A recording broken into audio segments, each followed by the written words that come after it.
Boxing. Beats and rhymes. Boxing. Beats and rhymes. So Carl Froch claims Anthony Joshua is abusing him now. Fake gangsterism, sending him WhatsApp messages and then deleting them. Can't you block Anthony Joshua then? Couldn't you block him? And then he gets mad, saying he wants to meet AJ face to face. It sounded like he wants to straighten with AJ, and AJ won't return his calls.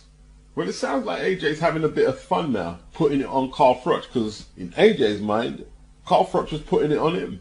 So it sounds like AJ's having fun and Carl Froch is perhaps losing control of the situation in his mind, and he's frustrated.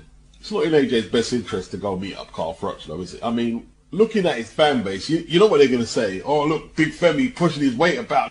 You know, Froch has kind of flipped it that he didn't start it. So it's not in AJ's interest to try and mend fences. They just need to stay away from each other, basically. Because there's something going wrong with Carl Froch. There's something wrong. There's something wrong. Time to move on now. Let's move on. I mean, Froch is wondering why AJ's deleting the messages. Well, that's because he revealed the last set of WhatsApp messages between him and AJ. So he doesn't trust Froch. And then you're putting it out there, he's a fake gangster. And there's a few of them who did that. You know, Fury, AJ, the roadman, the roadman. So are you knocking him for taking that opponent in Brazil or not? No, really? I ain't knocking anybody. It's not up to Joshua. Joshua's got about as much brains as in that bag of fucking washing there. He ain't the brains of Britain, Joshua, is he? Yeah, man. Stay humble, yo. You keep it real, man. I'm a gangster, me. Trying to be a good man. When people start doing that to you, defaming your character, you don't want to be friends with them. You don't want to pick up the friends. You don't want to talk to them. You don't want to socialize with people like that. Why would you? In my opinion, I think Froch would like public opinion in the UK to turn against AJ.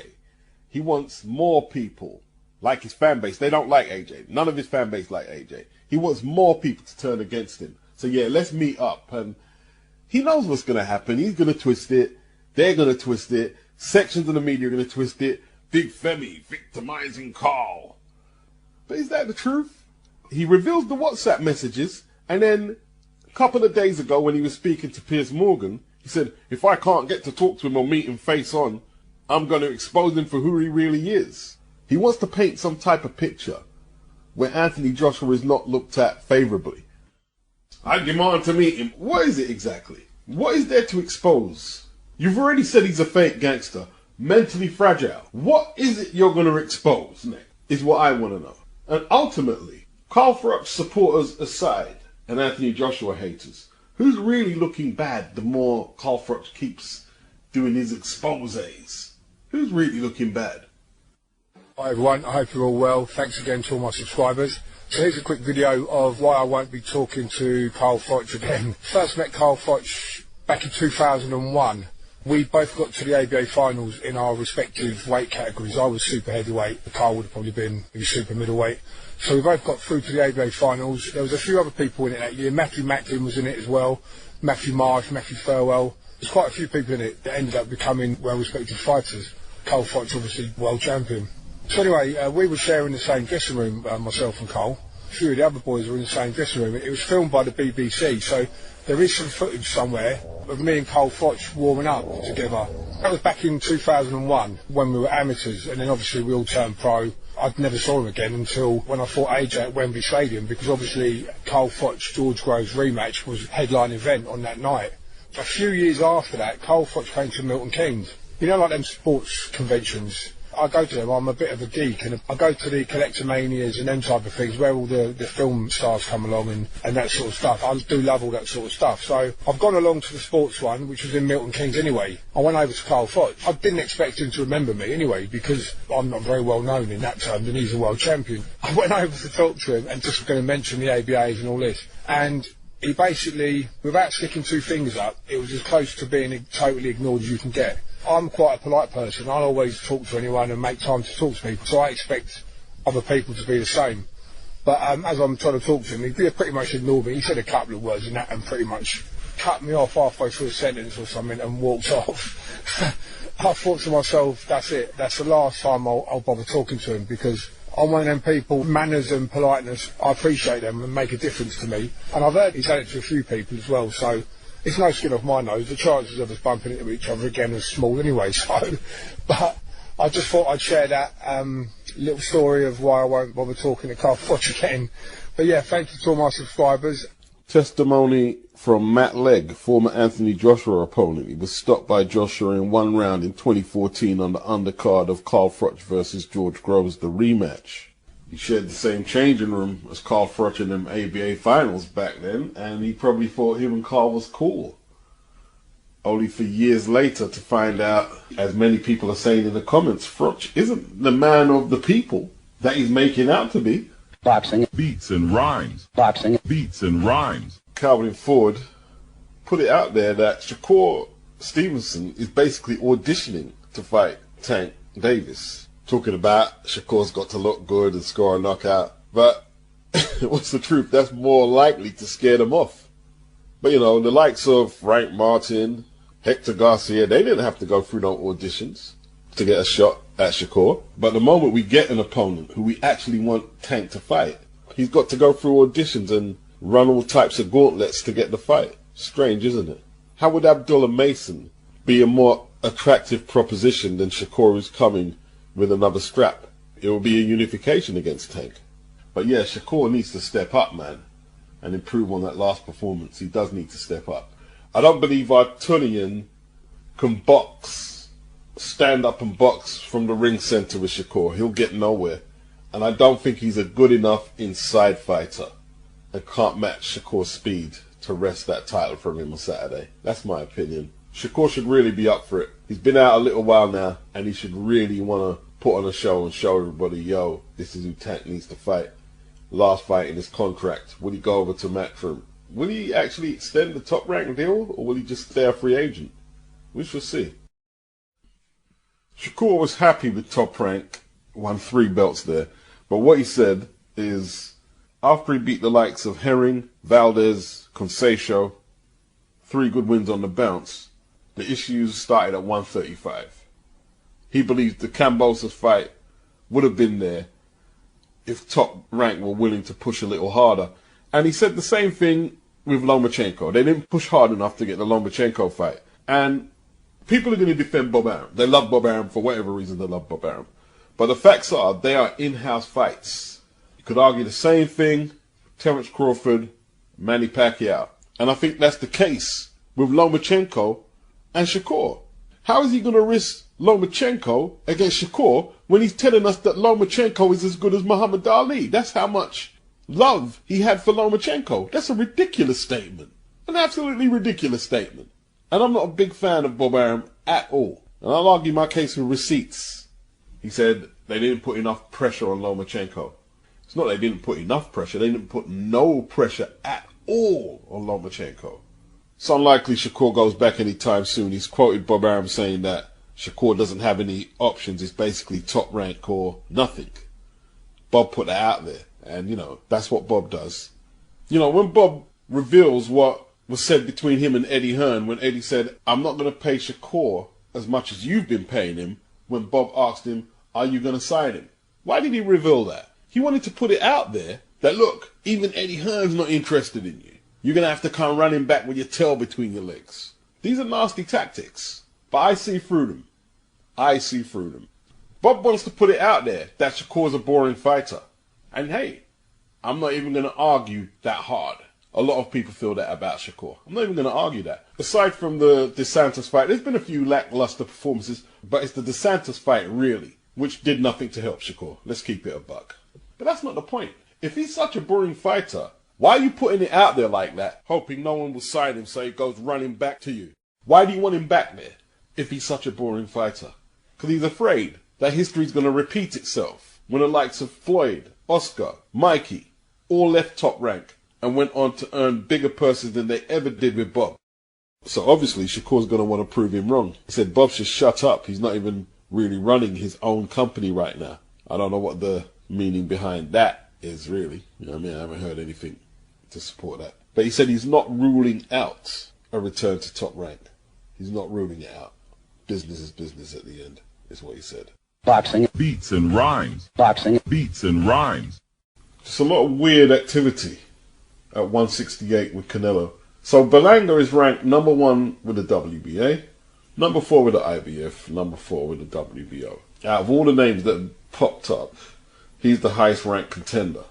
David Benavidez not currently ranked. Apparently he's moving back down to 168 after the mediocre, let's just say average showing against Vodzik.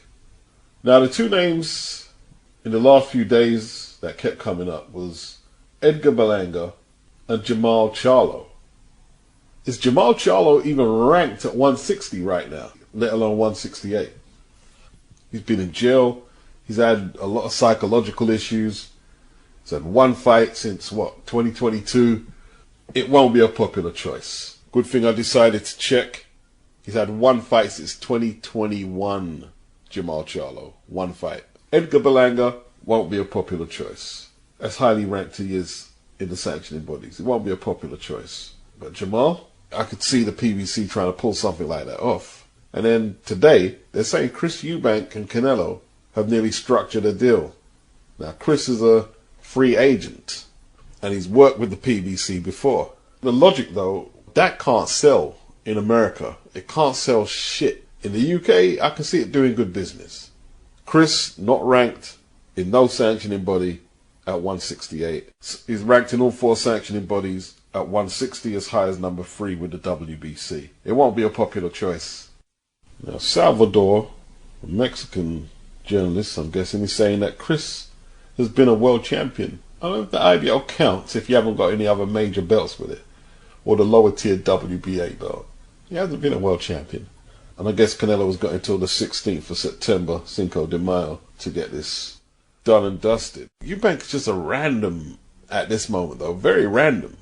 The last time we saw him at 168 was when George Groves was putting the second defeat on his record. That seemed like an eternity ago. It's very random. Canelo losing a lot of respect on the boxing street. It's just going to be diehards defending either fight against Eubank, Berlanga, or Jamal. It's just going to be diehards. There's better fights for him than that. Just fight David Benavidez and done. If it's a 20-pound weight advantage, that's what it is. That's what he rehydrates to. If you're the champion and you're supposed to be some Mexican legend, fight David Benavidez if Benavidez is dropping back to 168. Do what you got to do. I thought Canelo performed well against Jaime, but we should be expecting a bigger fight than this. We should be. We should be. Boxing. Beats and rhymes. Boxing. Beats and rhymes. ALEN Babic, 12-1, 11 knockouts, 33 years of age, 6'1". Johnny Fisher, 25 years of age, 11 wins, 10 inside the distance, 6'3", 25-pound weight advantage, approximately, is what he will have on the scale. The matchmaking obviously designed for the home fighter, Fisher, to use Babic as the proverbial stepping stone. Babic made it clear at the press conference he wants no part of any talk of him being a stepping stone. He believes they've overplayed their hand. Eddie slid in Babic's DMs, offered him the fight, and Babic said yeah straight away. And Team Dillian, which Babic is a part of, they was all on this fight. They really feel they can win. And what I'm realizing is a lot of people actually think there could be an upset here. They're not convinced by Johnny Fisher. He's still very raw. Loads up on that right hand, a whole load no one's been able to really exploit. The crude, obviously powerful overhand rights, because no one's had a real jab or counter-punching skills to do anything about it. Is Babic the best opponent he's faced? You probably have to say yes. The next question after that then is, what does that say about Fisher's opponent so far? He had very limited amateur experience, very limited. What's the strategy for Mark Tibbs? Are they just going to box, be patient, and wait for the openings to open up behind his jab? Or are they going to fight fire with fire? If he does fight fire with fire, and doesn't land a bingo punch early, what's his chin like? What's his defense like? And what's his gas tank like? Are the big questions. Babic, a cruiserweight, really, moonlighting as a heavy. If he tags Fisher, does he have the power to hurt Fisher? Can he make Fisher respect what's coming back? Babic is going to come forward. He's going to apply the pressure. He himself is crude. Got crushed in a round against Lucas Rozansky for that Bridgerweight title last year. He's rebounded with a win against Steve Robinson since. I think there'll be a few hairy moments, but I expect Fisher to come through with a W. And I'm not trying to play both sides of the fence with my pick, but I'm not confident of the pick at all because It's great that Fisher is a good ticket seller. I'm just not convinced he has the skill set to go further than area level, maybe English level. It could be interesting if Babic contests Fisher on the inside. You know, we might see if Fisher has the ability to shorten his punches and show us what his defense is like. It's hard to predict if it's going to be a difficult fight or a blowout in Fisher's favor. It's difficult. Boxing. Beats and rhymes. Boxing. Beats and rhymes. So Ryan Garcia has been on social media with the influencer named Sneeko. Spoke about Muslims being pedophiles. He spoke about hating niggers. Said that a nigger raped him. And then after, he was like, I love black people. I hate people who hate niggers. And it's just like, it's all over the place, isn't it? Like, he doesn't stand on a position. And perhaps because he was with Sneeko, he felt the need to say something that sounded tough. But if you're going to say something tough, that you hate people, you hate this, you've got to stand on your position, isn't it? What's more disturbing is the people Ryan has around him who cheerlead him to say the N-word, to say what he said about Muslims. He's got cheerleaders cheerleading Ryan doing a lot of stuff that could get him physically hurt and end him up in legal trouble as well. His dad had concerns about his drinking issues, that he needs to go and seek professional help. But, you know, by Saturday, it'll be something else with Ryan, won't it? I know a lot of people are outraged by it, but I can't take Ryan serious enough to like, oh, you're racist. I just can't take him serious enough. He's just a weird youngster to me. Nothing more than that. I took more offense to him trying to freestyle rap over the hit 'em up beat. And he was fighting with the timing of his rap so hard, he must have thought the instrumental was Gervonta Davis. I heard Simon Jordan speaking about Tyson Fury and Frank Warren bringing up the bipolar issue. And Ryan's got a condition, isn't he? Has helped you? How much of a lift has it given you now having a fight date, having kind of like a purpose and mission that you're working towards again? I think that's the most important thing in my life. That's the thing that keeps me as productive and efficient as I could possibly be, and calm. Because when I'm not fighting, you know, I don't know where to put all this energy. I have so much energy, I have so much thoughts and so much, you know, passion for everything I do. If I don't have a fight, you know, I'm like, what do I do? You know what I mean? I have a little bit of ADHD problem. And Simon Jordan said he spoke to the neurophysicist, as is my wont, who said to me, I listened to that Frank Warren interview that you had. He said, the interesting thing about bipolarity is that one of the things that will exacerbate it and make it worse is boxing, getting punched in the head for a living. That will make it worse.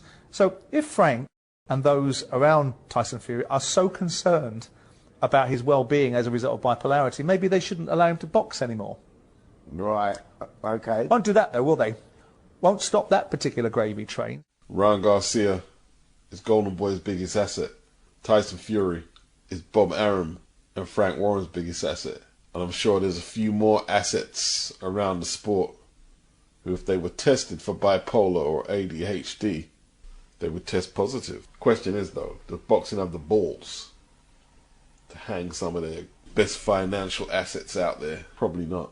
I mean, does there come a point that testing for ADHD, bipolar, or any other mental conditions is just as important as testing for PEDS and passing MRIs, eye tests, and medicals? 2024, I'm always told that we're more advanced, we're more understanding about mental conditions.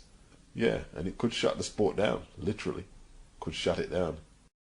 And with that, I'm gone. Ghost, peace, sayonara.